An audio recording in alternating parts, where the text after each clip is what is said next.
مدینے کے قریب کسی بستی میں رہتے ہیں، گھریلو مجبوری کی وجہ سے مدینہ میں قرآن نہیں سیکھ سکتے، چھوٹے ہیں، کم عمر ہیں، والدین نے اجازت نہیں دی کہ تم جاؤ قرآن سیکھ کر مدینہ میں جا کر خدا کی قسم ان کے دل میں قرآن سیکھنے کی ایسی طرف، ایسی کشش، ایسی لگن، ایسی جذب ایسی تھی کہ وہ اس کو برداشت نہ کر سکا۔ مدینے سے آنے والے قافلے اور اس کے گزرگاہوں پر راستوں پر جا کر کھڑا ہو گیا وہ ننھا سا بچہ اور معلوم کرتا قافلے میں آنے والے ہر شخص سے، ہر مسافر کو پکڑ پکڑ کر خوشامدیں کر کے، منت کر کے، ان کے گریبان پکڑ کے، سائل بن کر، بھکاری بن کر پوچھتا، خدا ذرا بتاؤ کیا تم حافظ قرآن ہو یا قرآن کی چند آیتیں تمہیں یاد ہے یا چند پارے آیت یاد ہے؟ تھوڑی دیر کے لیے خدا کے واسطے، رسول کا واسطہ دے کر، اللہ کا واسطہ دے کر ایک ایک آیت سیکھتا، ان کی منتیں کرتا، پاؤں دباتا، خوشامدیں کرتا اور اس طرح سے سن مار کر اس کا معمول تھا چوراہے پر کھڑے ہو کر ہر آنے جانے والے سے پوچھ پوچھ کر قرآن کریم کو سیکھا، اپنے سینوں میں اتارا۔ ان کے لیے قرآن کریم نے کہا اِنَّا نَحْنُ نَزَّلْنَا الذِّكْرَ وَإِنَّا لَهُ لَحَافِظُونَ کہ جس طرح اللہ قرآن کریم کی حفاظت کرنے والے ہیں، اللہ نے ان کو اپنے قرآن کریم کی حفاظت کا نائب بنا دیا۔ ہمیں آسانی سے مل گیا، ہمیں اس کی اہمیت کا اندازہ نہیں ہوا، اور آج ہماری ساری بیماریوں کا مرکز یہی ہے۔ ہمیں ضرورت یہ خیال نہیں ہوتا کہ ہماری ایک کتاب بھی ہے جو ہمارا آئیڈیل ہے، جو ہمارا نمونہ ہے، جو ہمارے لیے منزل بتائے گا کہ اگر تم دنیا میں ترقی کرنا چاہتے ہو تو کیسے کرو، اگر تم دنیا میں بزنس مین ہو، بزنس کرتے ہو، تجارت کرتے ہو تو تمہیں تجارت کیسے کرنی چاہیے، قرآن کریم سے پوچھو۔ اگر تم والدین ہو تو تمہیں اپنے اولاد کی نگہبانی اور پرورش و برداشت کیسے کرنی چاہیے، قرآن کریم سے پوچھو۔ اگر تم بیٹے ہو تو والدین کی خدمت کیسے کرنی چاہیے، قرآن کریم سے پوچھو۔ اگر تم سیاست ہو تو سیاست کیسے کرنی چاہیے، قرآن کریم میں موجود ہے۔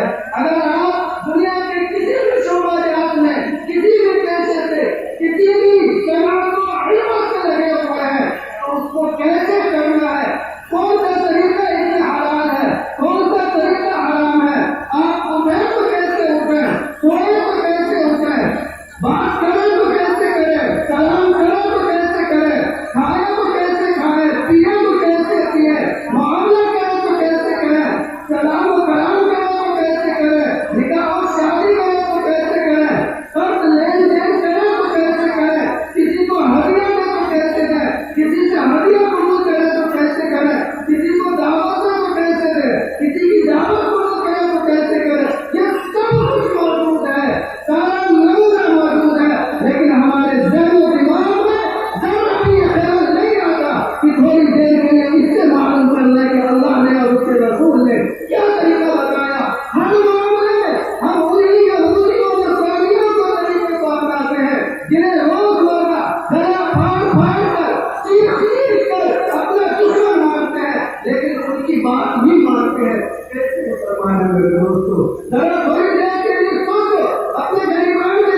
کچھ جواب نہیں دے سکتے.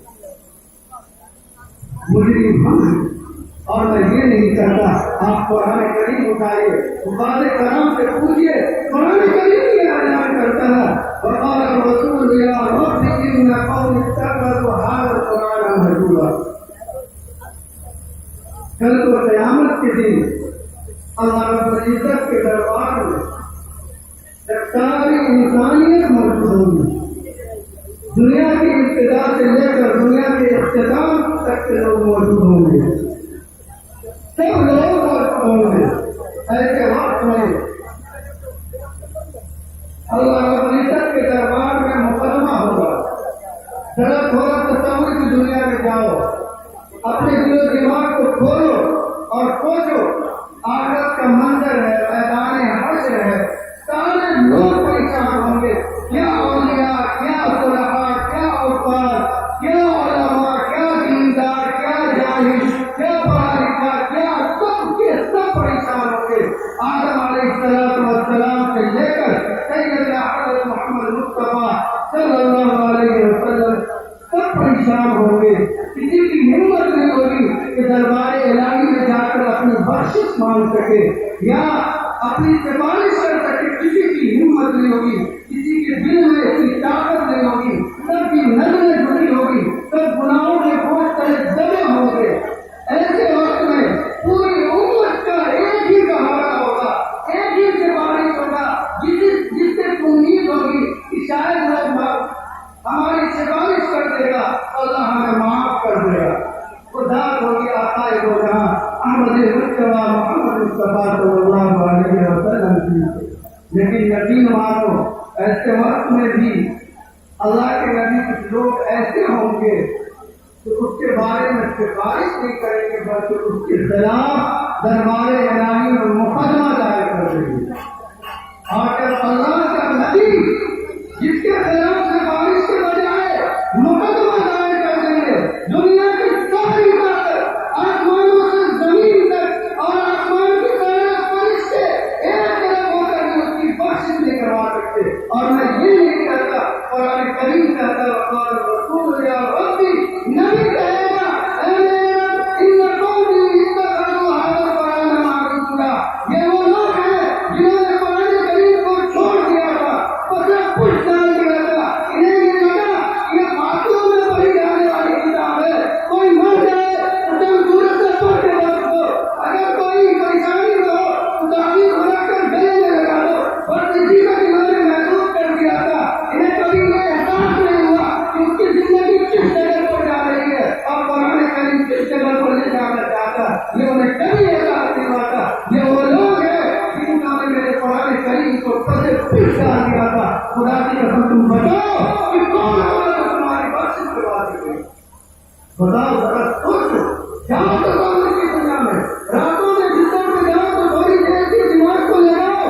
بہت لگا چکے دماغ کو دنیا میں, کاروبار میں, بزنس میں, آسائش میں, مکان میں, روپے میں, پیسے میں, عزت میں, دولت میں, نام کمانے میں. کچھ کام نہیں دے گا میرے دوستوں. اگر کام دے گا تو اللہ کا کلام اور اللہ کا رسول ہی کام دے گا. جس نے ہم نے اس کو اپنی زندگی میں اپنایا ہوگا وہی ہمارے کام آئے گا. اس کے علاوہ